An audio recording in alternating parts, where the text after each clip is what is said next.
Como vemos aquí, pongo X, ¿por qué? Porque en nuestro país, como en la mayoría, hay una limitación por ley que cuando llegas a una edad te jubilan.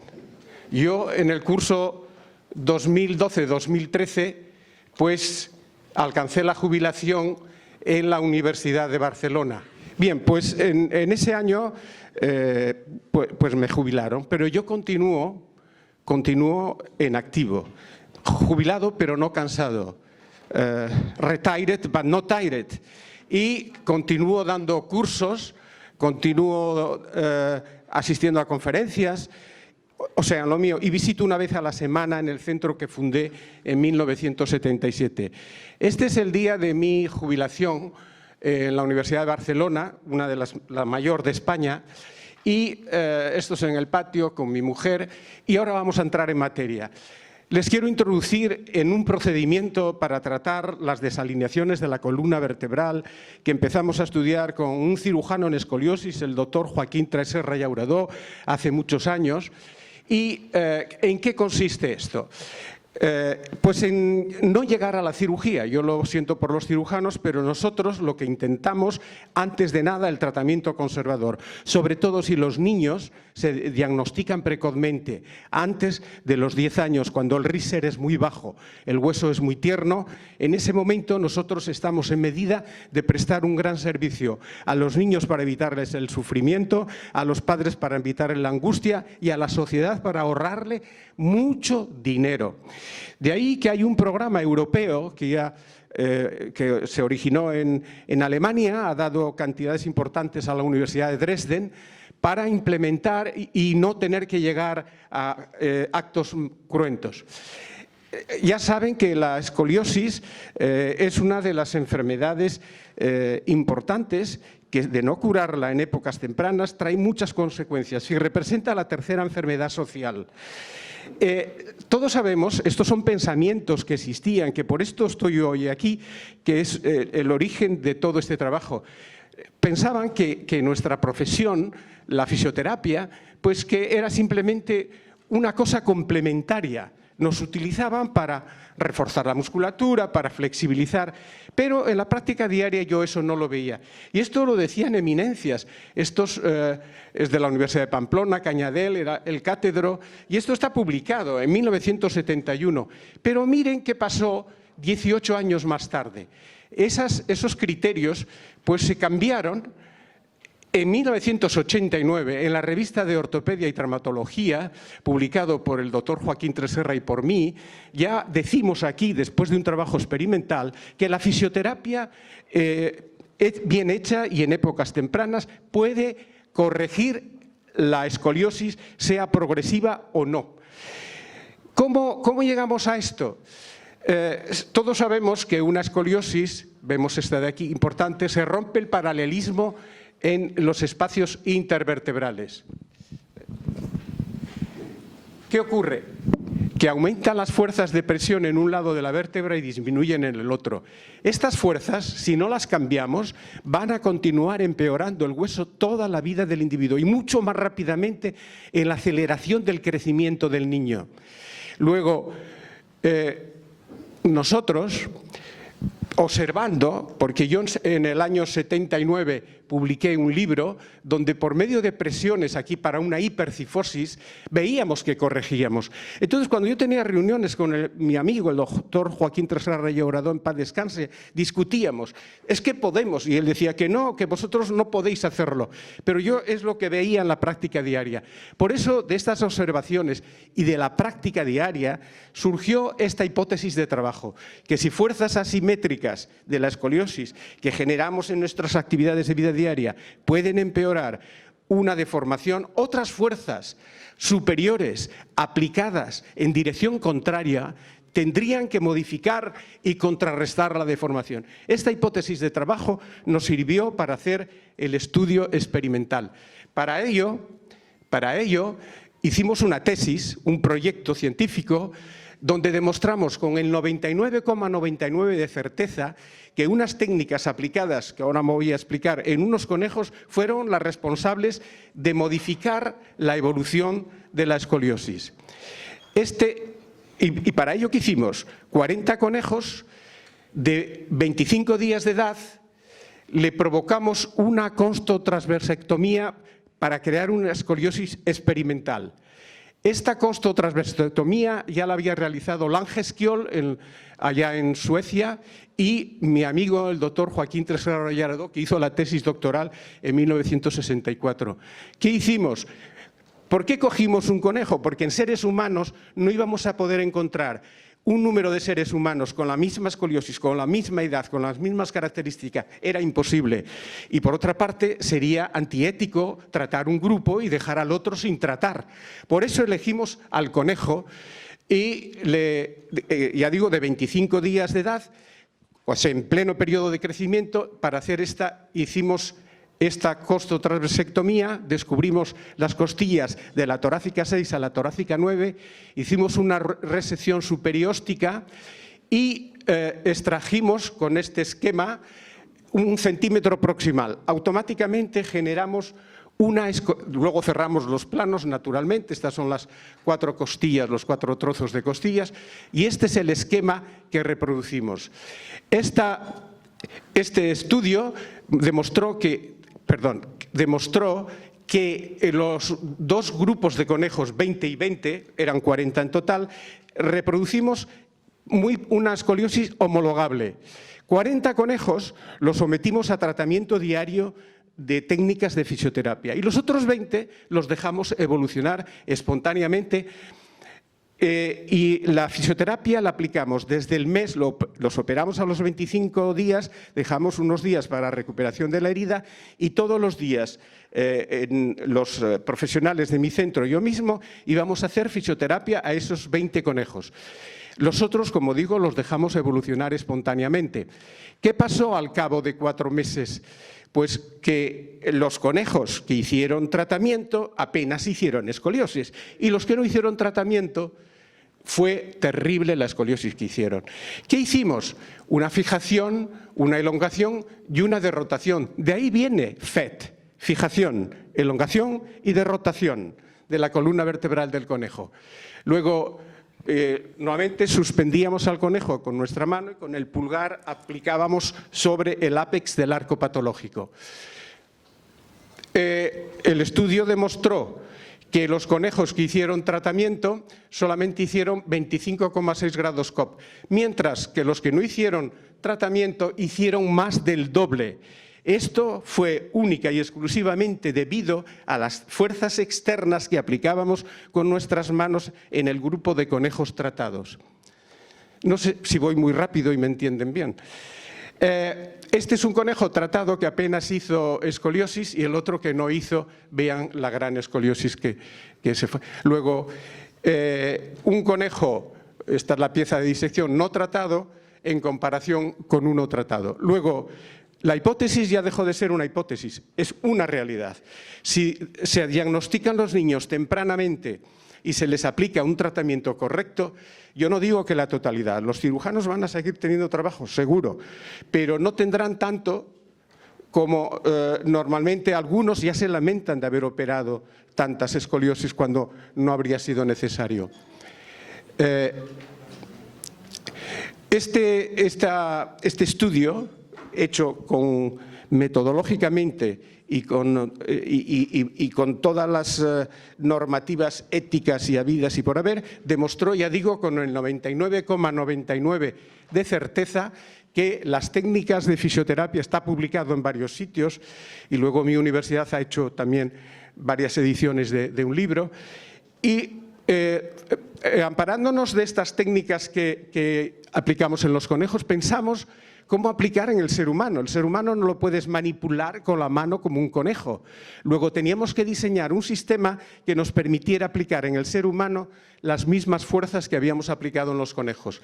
En 1969 construimos este sistema, que es lo que se llama máquina FET, con todas las características para poder tratar a niños.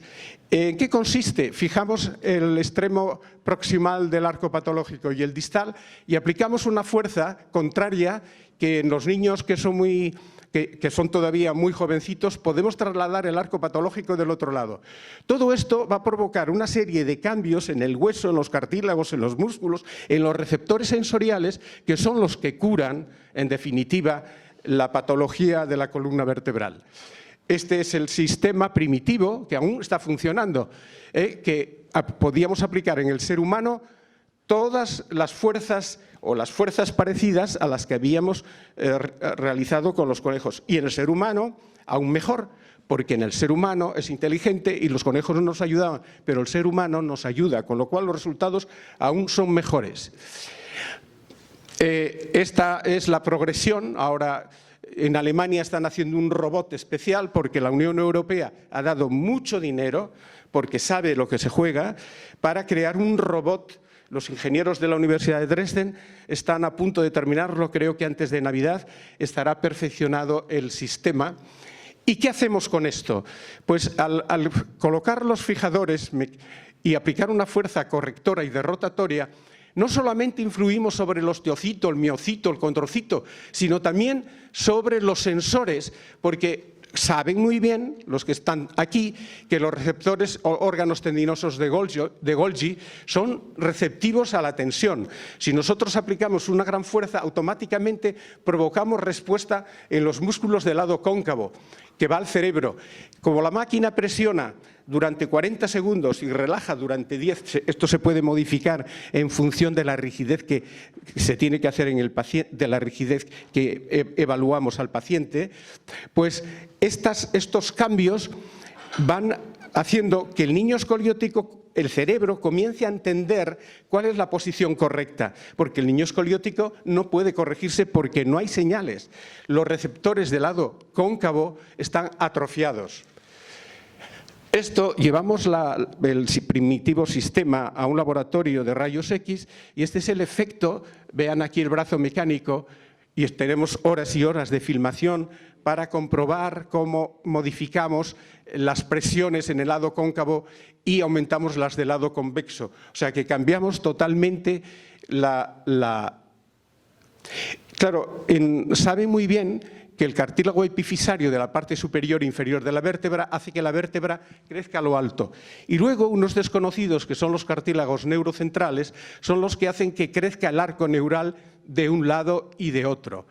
Naturalmente, estas fuerzas negativas, estas son negativas, vean que el cartílago central del lado convexo está cerrado, mientras que el del lado cóncavo es muy productivo y produce mucho arco neural. Esto hace que crece este arco y el cuerpo vertebral modifica la costilla, cuando ponen a un niño inclinado hacia adelante verán que aparece una jiba. Al aplicar la fuerza externa modificamos totalmente y lo que estaba estimulado lo calmamos y lo que estaba infraestimulado lo estimulamos. En esto se basa el principio. Este es una nueva generación. Y algunos dicen, bueno, pero es que los cartílagos neurocentrales y la vértebra, esto es de un cuerpo del ser humano, el cuerpo vertebral, la médula, la costilla, vean la cabeza de la costilla, cartílago neurocentral de un lado del otro. Si aquí empujamos, automáticamente esto, si quieren experimentarlo en un conejo jovencito, verán que se comporta como una articulación. Verán que al empujar la costilla movemos el cuerpo vertebral y somos capaces de modificar las fuerzas negativas de la escoliosis. Naturalmente, para el ser humano tenemos que hacer una historia clínica con los datos del paciente, la anamnesis, la exploración física y funcional, un escoliograma, y necesitamos pues tener una serie de aparatología que ahora no viene aquí porque esto es un curso, hay uno largo de 150 horas que se hace en la Universidad de Barcelona y uno de 40 horas que yo voy dando por muchos sitios. Esta es la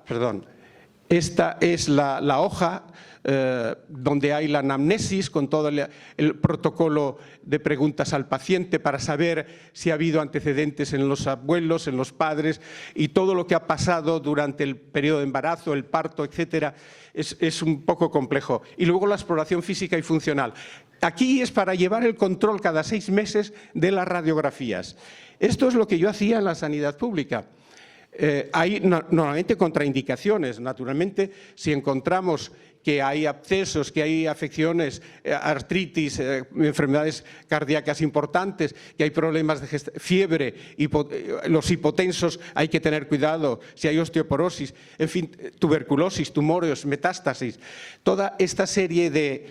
Y luego no podemos predecir, porque antes le decía a una compañera que es psiquiatra, que cuando los pacientes vienen, que les han hablado de operarlos, vienen angustiados y quieren saber qué va a pasar con su hijo, con su hija. Y hay un modo de predecir. Por ejemplo, en la torácica 10, aquí hay una diferencia en un lado comparado con el otro de 8 milímetros, con un Riser 4, no está cerrado pero está a punto de cerrarse. En cambio, 10 meses más tarde, en la torácica 10 hay 15 milímetros de diferencia. ¿Qué ocurre si viene un padre y una madre angustiados? ¿Qué les podemos decir? Pues hay una manera científica de expresarlo. Sabemos que el crecimiento es normal desde la edad de 3 años a los 10. Los niños un poco después, las niñas un poco antes. Sabemos, por los estudios que hizo un científico, Thorap, que la columna vertebral de la edad de 11 a los 15 años crece a razón de 5, esto lo hizo con miles y miles de casos, a razón de 5 centímetros por año. Luego, si nosotros aplicamos un tratamiento FED con las fuerzas externas correctoras, ¿qué tenemos?